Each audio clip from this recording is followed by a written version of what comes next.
the number one story remains Iran, Israel, the ceasefire that, as I speak to all of you, remains in effect. And that is to a large extent based on the work that President Trump did yesterday. We played some of the audio of Trump basically as a frustrated dad who's on a summer vacation and doesn't understand why things can't get resolved there. But we will dive into this. And also, I'm going to tie this in because the leading New York City Democrat candidate, Mamdani, who is a crazy left-wing socialist who wants to run grocery stores on behalf of the city of New York, who wants to replace police officers with social workers. I mean, this is crazy town.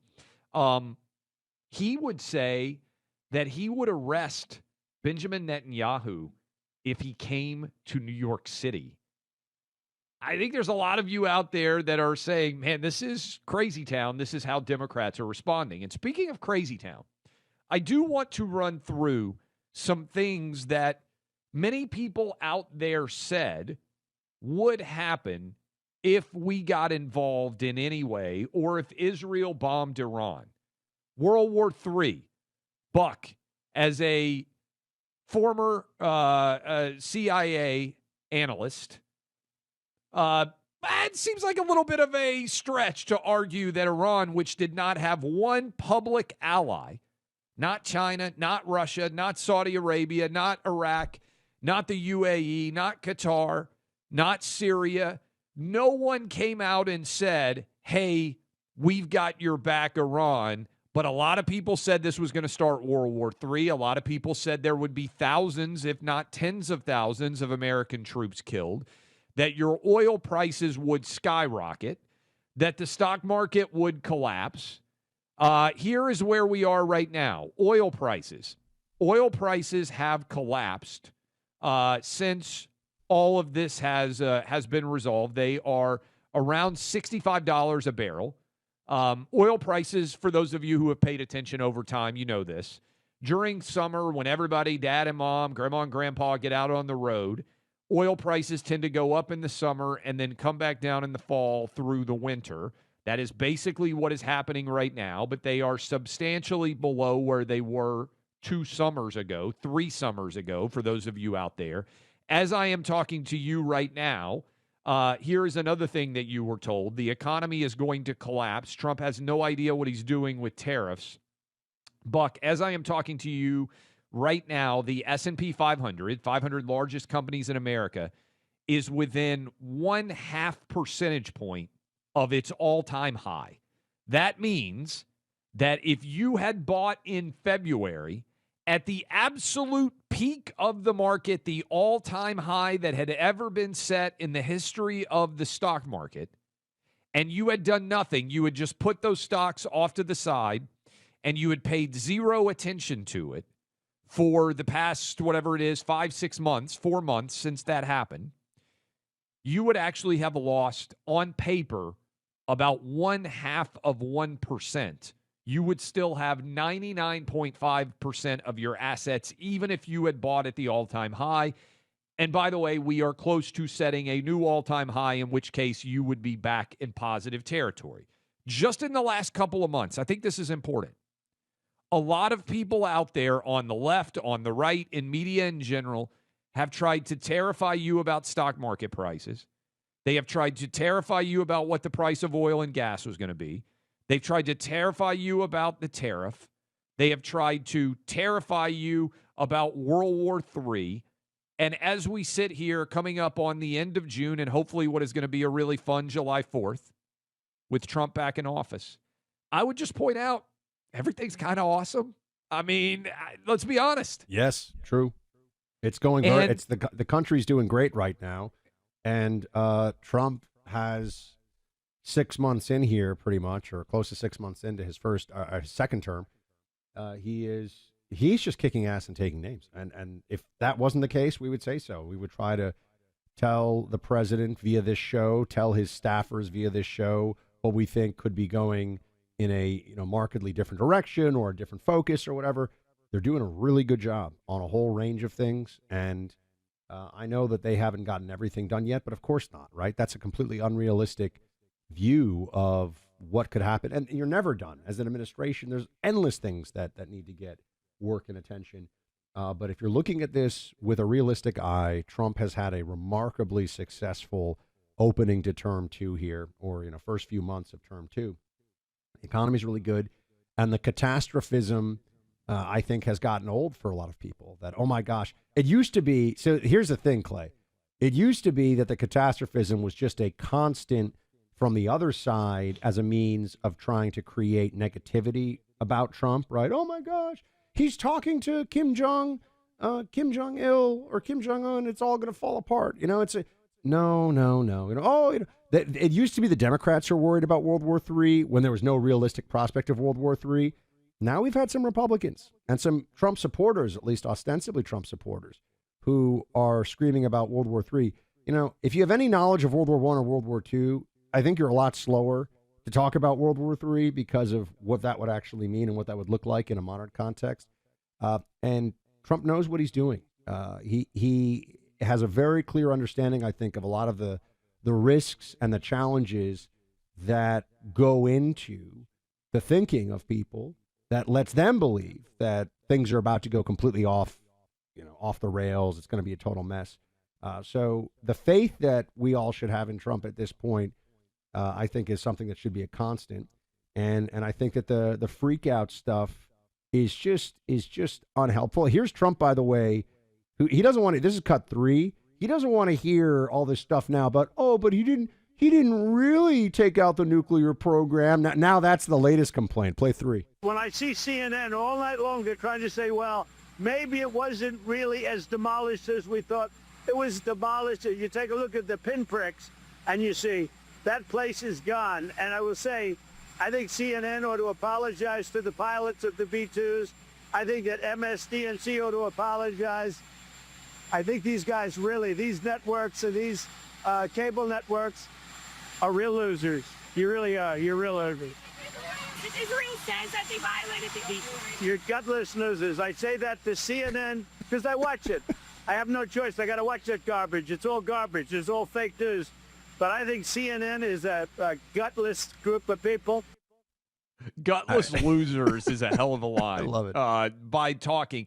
And by the way, let's just mention this. Got on the screen right now. Trump is going to be visiting the Royal Palace in the Netherlands soon.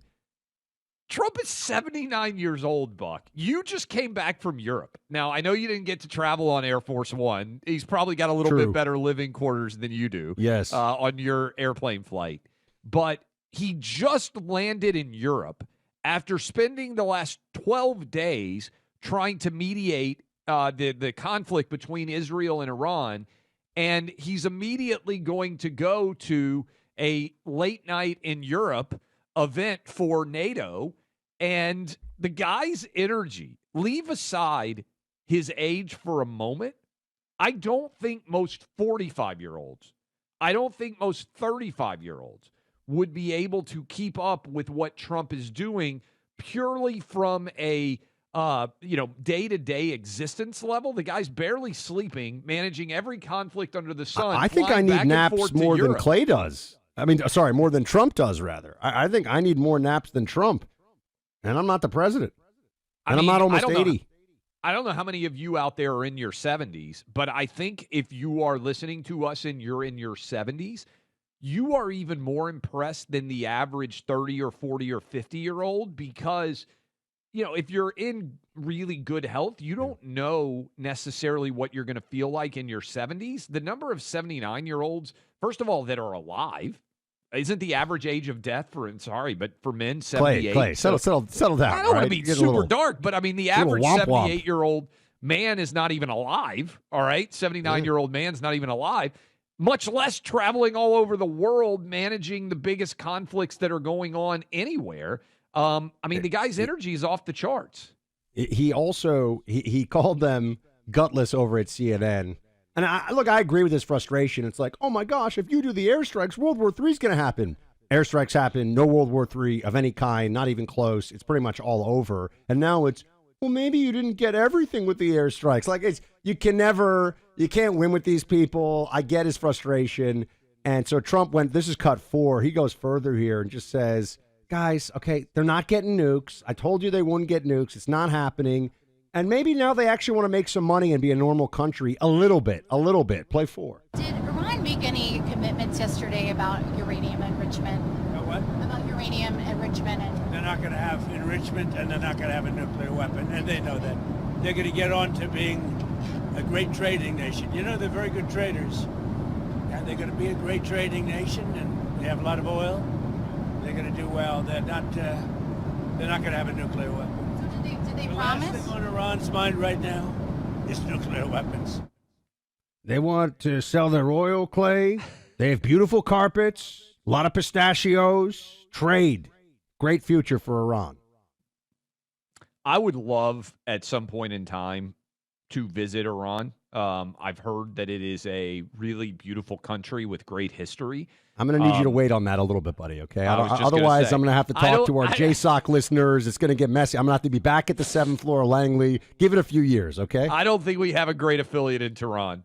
I don't think I'm going to be doing iHeart Tehran anytime soon. But I would like, my point on this, I've never been, I've been to Israel, but I would like to go to Saudi Arabia. I would like to go to the UAE, Qatar, Bahrain. I've heard it's really incredible to see, and I hope to be able to go to those countries. And I think, again, for the Iranian people to think about what the difference is between the last 46 years for Saudi Arabia or Qatar or Bahrain or the UAE. These are countries you used to look down on and basically thumb your nose at because your culture and your history was vastly superior to theirs and you had a higher quality of life. They've all passed you. This has nothing to do with Israel or the United States. Clearly, we live better here than the people of Iran do. But it's one thing to look around in your neighborhood, in your geographic region. It's a little bit, Buck, keeping up with the Joneses, so to speak. Everybody talks about this. They've fallen behind. This is also where I think the military inferiority of the Iranians now is where a lot of this gets exposed because you cannot have an effective military in 2025 without a serious economy. It is not possible. You cannot compete. It doesn't matter, whether you think Allah's on your side. It doesn't matter, what the history is or how brave your soldiers are or whatever. If you do not have a sophisticated economy, your military cannot compete. And the Iranians have been exposed on this one. They've gotten all this, mileage, so to speak, strategically out of supporting these proxies. And all it does is just sow further misery and chaos. They're not actually expanding Iranian influence in a way that helps any Iranian people. So I actually like your analogy of how Israel basically just walked up and slapped Iran in the face. Right. They didn't even need to throw a punch. True. Not even closed hand, not even closed fist. They just they slapped Iran across the face and they were like, Iran, behave yourself. That's what the Israelis did. Which, if you're a guy, all the guys listening know it's like, I kind of would rather get punched, actually. I think I'd rather if somebody take throws a a punch at you, they respect your ability that to you punch could them do back. something back to them. Yes. Right? You punch somebody because, you think they could punch back. If you know they can't, Israel was like, this is a backhand. It wasn't even, you know what I mean? The back of the hand. They basically just took the glove. They didn't even use the hand. They smacked them in the face with the glove. It's embarrassing, honestly. It was tough. It is tough when you think about it that way. All right, we'll take some calls here and dive into this. Speaking about all these countries and some of these non-aligned countries too, when you got representatives from Brazil, China, Russia, India, and yes, Iran gathering for a meeting in Rio de Janeiro, Brazil in just a couple of weeks, you should ask why. Why is that happening? Well, it has to do with undermining the dollar. The Rio reset is what people are calling this because these countries are coming together and they're trying to find a way to start trading without doing it in U.S. currency, which is a threat to the U.S. dollar's global dominance, which we've had for 80-plus years. This Rio reset, so to speak, takes place on July 6th and 7th. And you want to remember those because the value of the dollar could start to take a hit right around then going forward because these countries are laying the groundwork to replace the dollar. And their central banks have been divesting from the dollar and bonds in favor of gold, which could also affect the value of gold as a commodity. So how can you protect your IRA or 401k from the hit that the dollar could take and the upswing that gold could see. Diversify with gold from the Birch Gold Group. Gold has been a safe haven in times of uncertainty, and that certainly applies when you got a lot of countries trying to move away from the dollar. Birch Gold Group is who I trust. That's who can help you with this. Get a free info kit on a tax-sheltered gold IRA by texting my name, Buck, to 989898. Arm yourself with info to diversify your retirement savings.